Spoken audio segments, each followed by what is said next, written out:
Some good news in the fight to contain the wildfire burning in Lynchburg, Virginia. The fire is nearly 60% contained, all thanks in part to yesterday's heavy rain. Now take a look. This is the fire in Jefferson National Forest. The fire spread to more than 11,000 acres in less than 2 weeks. And although there are still some hot spots, crews say they believe the worst of it is over. The heavy fuels that are going to remain smoldering are going to be like dozens of campfires out there, so they'll put up a little bit of smoke, but really do not expect heavy impacts to highways or homes. Now, investigators say they do believe people caused this fire, but they are still trying to figure out if it was arson or if it was an accident. Of course, you can always stay up to date on the forecast by downloading our free WUSA9 app. You'll get access to things like our live newscasts and even Futurecast radar. On that note, let's wrap up the news at 5. Thank you so much for joining us. Lorenzo Hall will take you through WUSA9 News at 6. All right, Simone, thank you. WUSA9 News at 6 begins with breaking news in the district. In the past 45 minutes, we learned a lot more about that shooting in Logan Circle involving a U.S. Park Police officer and a suspect. First, we know the suspect is dead. As for the officer, that person got shot in the torso and legs. They're currently in the hospital. We have been all over this story since we broke into programming with updates right before the news at 4 o'clock. And tonight we have breaking team coverage to bring you new details on the investigation, as well as what our neighbors are saying about this shooting. We begin near the scene right there along M and 12th Streets in Northwest. Our Leslie Moreno is there live with what led up to this and when we can expect police to release some of that body camera footage. Leslie.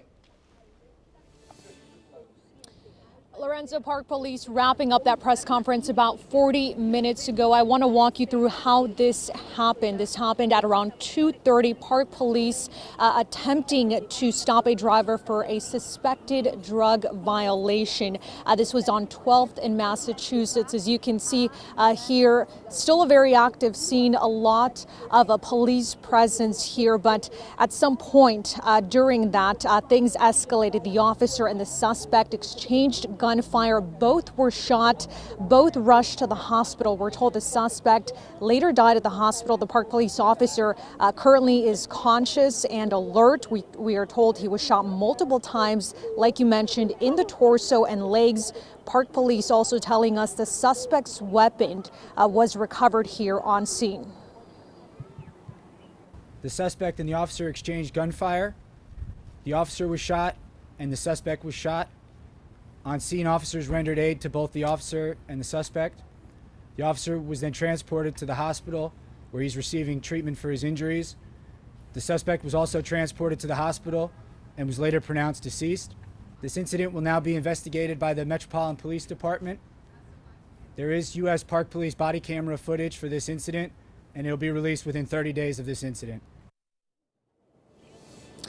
As you heard there, the officer who was shot was wearing his body camera. That footage will be released, we're told, in 30 days, so we should know more about how this all unfolded. For now, as you can see, still a very active scene as police, as detectives, MPD continue talking to witnesses, gathering evidence here and figuring out how this all unfolded. Lorenzo? Looking at the amount of evidence there behind you, Leslie, so many crime markers. You have the shoe that's on that scene as well. Someone's coat, it appears to be. My goodness, Leslie, thank you. And our breaking team coverage is just ramping up right now. We have several crews working to bring you the full scope of what happened there today. Right now, I want to go live to our Rafael Sanchez crews near the scene. And Rafa, you've been talking with a lot of our neighbors in that area. What are they telling you?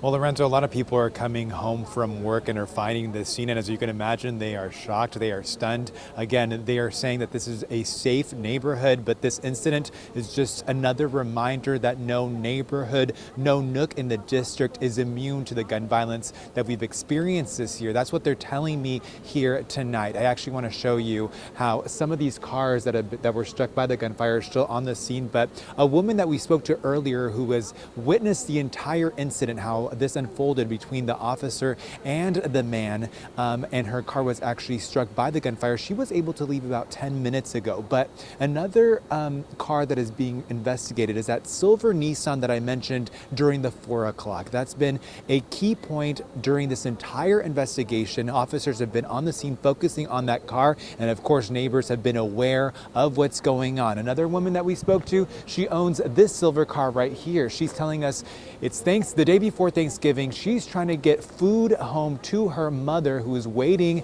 for, those groceries so she can have her Thanksgiving meal. She hasn't been able to get her car out of the area, but she shared her feelings as a mother living in the district.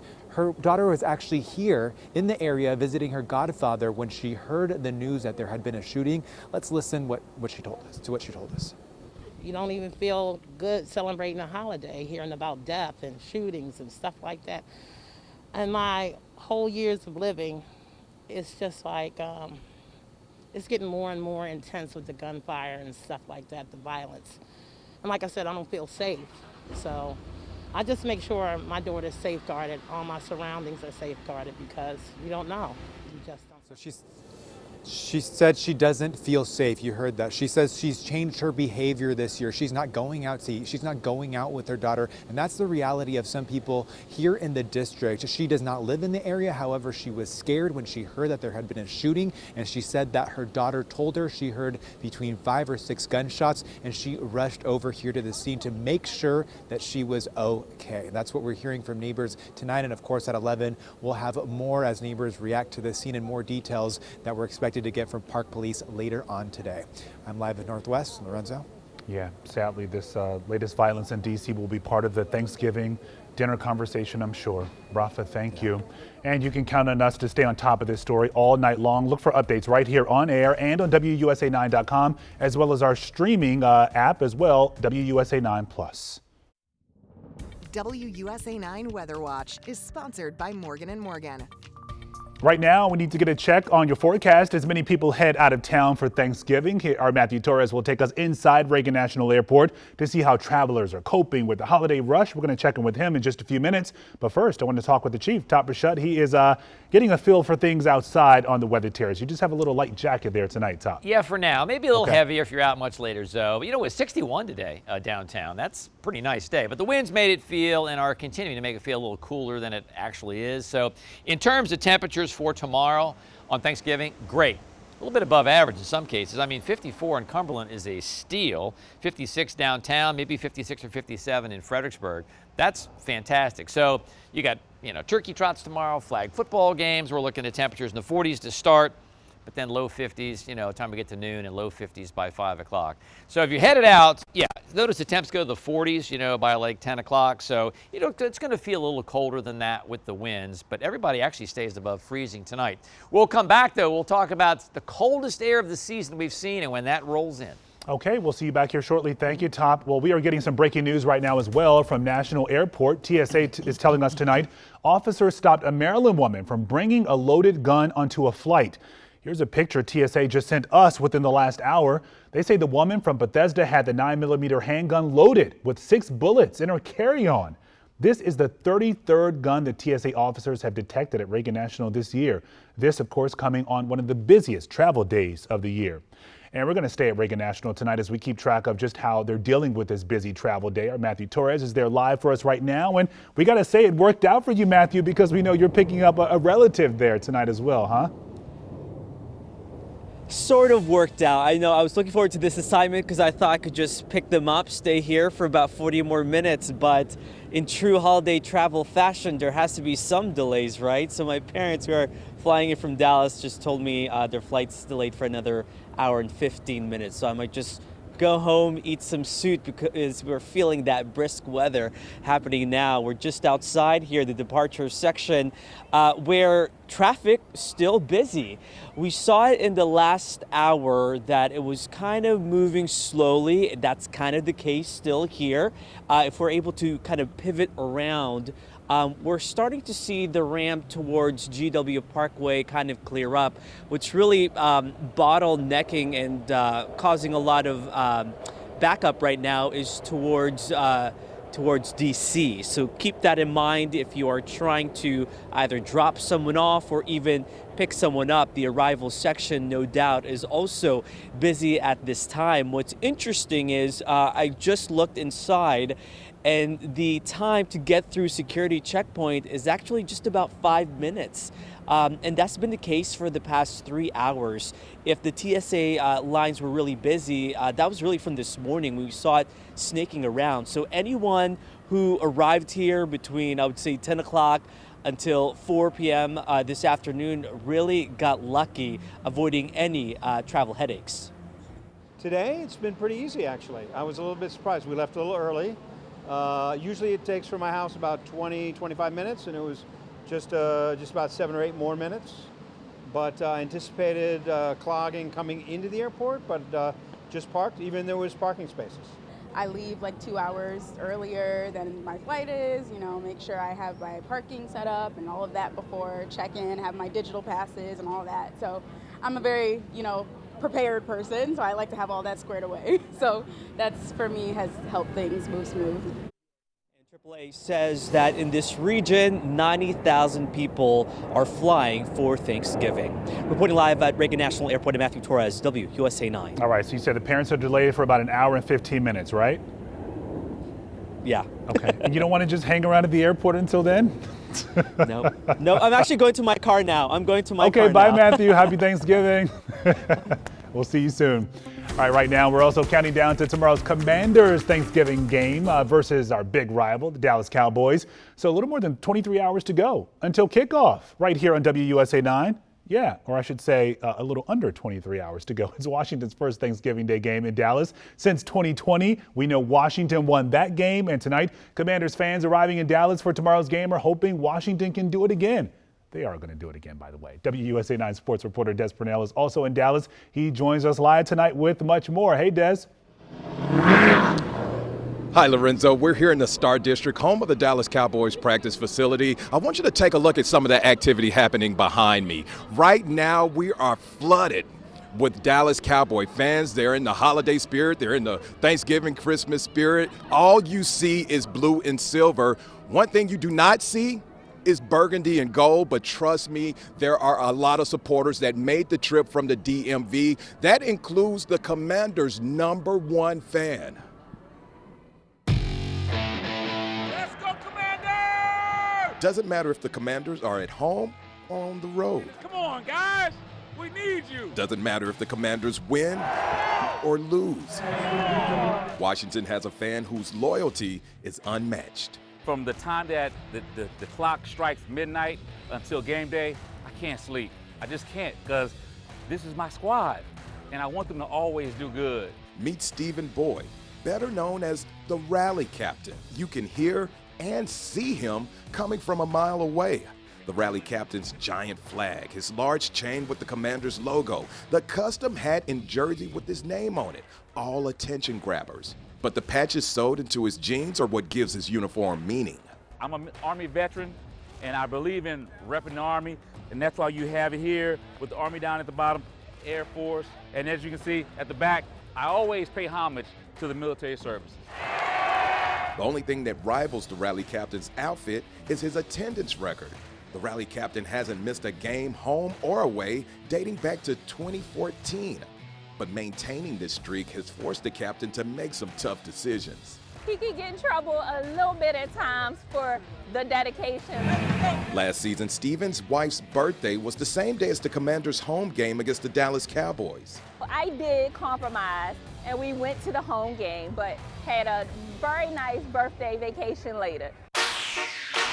Stephen attends 12 or more tailgate parties every game day. Let's get it! He organizes pep rallies the eve before every Commanders game. It's no better experience than right here. Stephen has given football fans a chance to be a part of something bigger than themselves. We rep the burgundy and gold until the day we're dead and cold. He says it's the reason why the rally captain exists. And here we are, we're getting it started, right? Normally, I would say I'm drained, but because the energy that the fans bring to me, it wakes me up all the time. And I may be tired, but I'll never show that because, let's go! As you can see, we need the support, and that's why I'm always doing it. Guys, the rally captain is hosting a Commanders pep rally about an hour from now in Dallas. We will be there. We've been invited, so we'll have all the sights and sounds for the newscast at 11. So that's the story from the Cowboys practice facility. Can't wait to see you amongst some Cowboy fans later tonight, Lorenzo. Oh, man. You know, I said a minute ago that the Commanders are going to win. My mom's a big Commanders fan. She sends me a text saying, yeah, right. That's how she's feeling about this season, huh? All right, Desmond, thank you. And again, Desmond will be live tomorrow in Dallas as the Commanders take on the Cowboys this Thanksgiving. Of course, you can watch it all unfold right here on WUSA9. We'll be right back.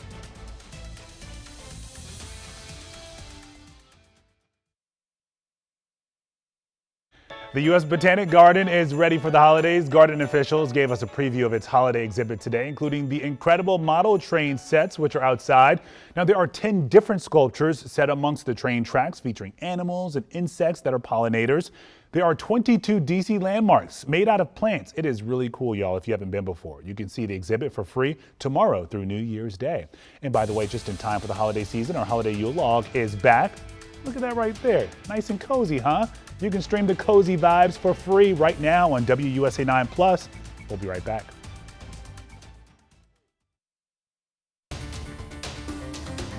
From the seemingly incessant carjackings, robberies, and murders, we know it has been an extremely violent year in the district. I spoke with several teenagers who tell me how their lives are impacted by this violence and what they are doing to change their neighborhoods. This special dinner is being prepared for some of the district's youngest ambassadors and their guests. These teens are all peace ambassadors with the group Guns Down Friday. They're focused on ending gun violence in their communities and getting donors to support their cause. I appreciate it. Thank you. That's why on this night, heading into Thanksgiving, they want everyone to know how thankful they are for the support and, frankly, to still be alive. I see blood trails, like blood marks on the floor. 15-year-old Morgan Houston was shot in the foot and leg during a drive-by last year. I recently got my bullet taken out this year. While the physical wounds heal, the emotional trauma remains. Some days I don't really have the spirit to get up and go to school, stuff like that. I just try to make it through the day, honestly. These teens have seen how callously and quickly a life can be taken. June 18th. You remember the date? 8 p.m. 14-year-old Rashad Bates remembers the date and time this year. He saw his close friend, a 15-year-old, on the ground, shot, dying in Southeast. Said I love you. We want to know what happened, not just one side of the story. Guns Down Friday was started in 2018 by Joanna Hardy, a former U.S. Air Force veteran. Initially, Hardy and her team went into neighborhoods denouncing gun violence every Friday, but quickly learned one day was not enough. I started to see these children witness the same things I was witnessing in war. Hardy says she was tired of seeing children killed and the paralyzing impact of gun violence on an entire community. 14-year-old Micaiah King Brooks says he has heard and seen too many shootings, so he's constantly watching his back. I just mentally prepare myself, because at this day and age, it's going to happen. Happen to you? I feel like it. I feel like it's going to happen eventually. Ducking for bullets has become the norm for these communities. His test scores out of this world. Hardy's been mentoring these young children to keep guns out of their hands and also working to pour resources into D.C. and Prince George's County neighborhoods. I just truly believe that these kids' lives can be changed, so I just can't give up. I can't give up on them. These teens are not giving up despite the persistent bloodshed. Morgan is hoping to at least make it to her 16th birthday. I'm just trying every day. That birthday is only days away. As for Rashad, he wants to play football to keep his friend's memory alive. My goals, good football player. And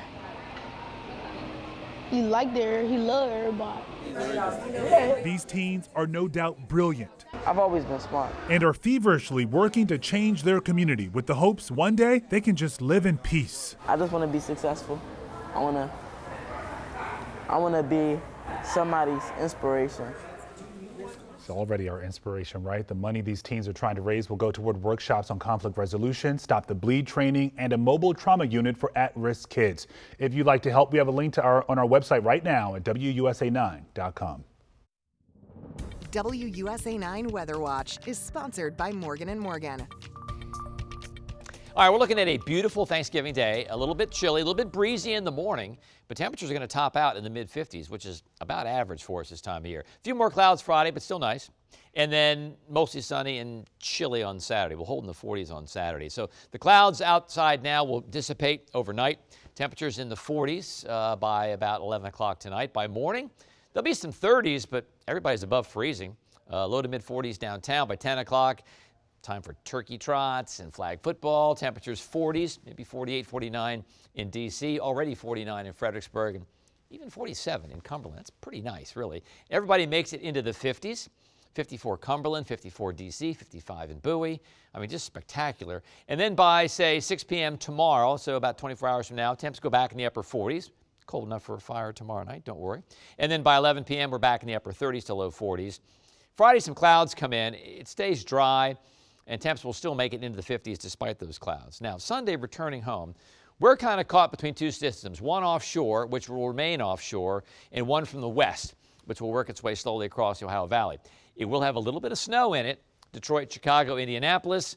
This stays offshore, but as we go through Sunday at 6 p.m., showers to the west of us and maybe a couple sprinkles overnight, and then we clear out. But if you're traveling well north and west of town to get home on Sunday, you may have to deal with that. So tomorrow, great, pleasant on Friday, mid-50s, and then, yeah, chilly on Saturday, upper 40s. That's it. Thank you for the gobble gobble. Few clouds on Saturday because of that system, but we're going to keep it dry, maybe a shower overnight, and then dry on Monday. Cold on Tuesday, cold on Wednesday, coldest day of the season. Low to mid-40s Tuesday and Wednesday. We will be right back after this. We're looking good for Thanksgiving, huh? Looking fantastic, really. Full sun, a little breezy in the morning, but that's okay. And then breezes subside in the afternoon. We're mid-50s on Friday. Chilly, almost cold on Saturday. Clouds on Sunday. We saw those two systems between us. It could shower Sunday night, but for us, it's not really a problem Sunday or Monday, but it's traveling north and west to here on Sunday to get home. We're going to have some problems in the Ohio Valley. But this all looks great. Thankful for that, yeah. Yeah, thankful for tomorrow. Yeah, thank you, Top. Thank you for being here with us at 6. The CBS Evening News is next. We will see you back here tonight at 11. Have a great evening. A happy Thanksgiving. So stay up with it. Stay up. We're going to be here. You should be too, okay? Yeah. See you soon.